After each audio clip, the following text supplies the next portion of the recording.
సినిమాను గురించి ఏం చెప్పాలి? విష్ణు చెప్పినట్టు చాలా చెప్పాలి. ఇది ప్రజల సినిమా, మీ సినిమా. ఈ తరానికి ఏ తరానికి ఈ సినిమా ఎప్పుడూ కొత్తదే. భక్తిభావం, ఆ భక్తి ఎలా వచ్చింది, ఆ దూర్జటి మహాకవి ఎలా రాశారు, శ్రీ కాళహస్తీశ్వర మహత్యం అంటే ఏమిటి, దాన్ని ఇంతకుముందు ఎవరు తీశారు, మళ్ళీ ఏమిటి కొత్తగా చూస్తున్నారు వీళ్ళు అనేది ఈ సినిమాలో ఎంతో వ్యయ ప్రయాసలకు కష్టం. అంటే ఎంతైనా ఏదైనా ఏ సినిమా అయినా ఒకటి కష్టం. ఈ సినిమాలో అతిరథ మహారథులు పేరు పేరున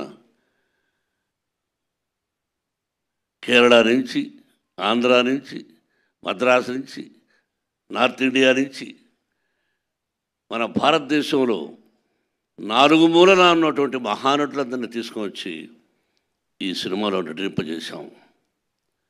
వాళ్ళు ఏం చేశారు, ఎలా చేశారు అని చెబితే ఏదో డబ్బా కొట్టుకున్నట్టు అవుతుంది. ఎన్ని రోజులు ఇక్కడే ఉన్నాడు శరత్. అతని గురించి అతనిదే నాటామని. నేను పెదరాయుడు యాక్ట్ చేసిన సినిమా అయిందే.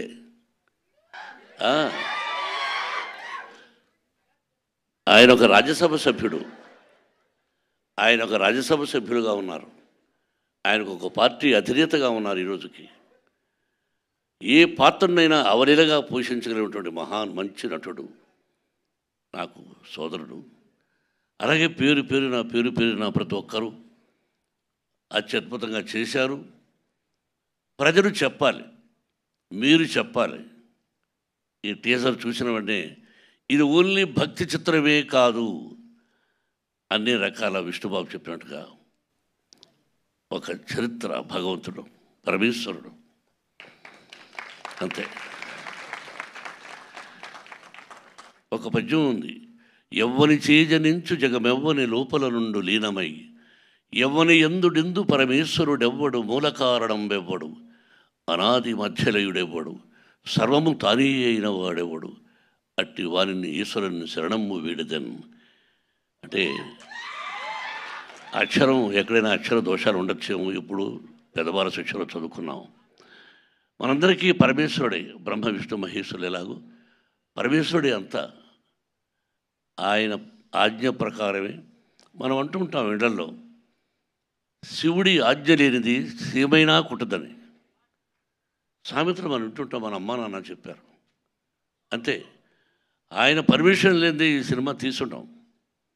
ఆ భగవంతుని ఆశీస్సులతో సినిమా తీసాం. మీరు ఇంకా ఎన్నో ఫంక్షన్స్ చూడాల్సి వస్తుంది కన్నప్ప ద్వారా. ఇంకెంతకంటే ఎక్కువ నేను మాట్లాడదలుచుకోలేదు. మీ అందరి ఆశీస్సులు నిర్మాతగా నాకని కాకుండా ముఖ్యంగా నా బిడ్డకు విష్ణుకి, విష్ణు టీంకి మీ అందరి ఆశీస్సులు కావాలని కోరుకుంటున్నాను. Thank you very much.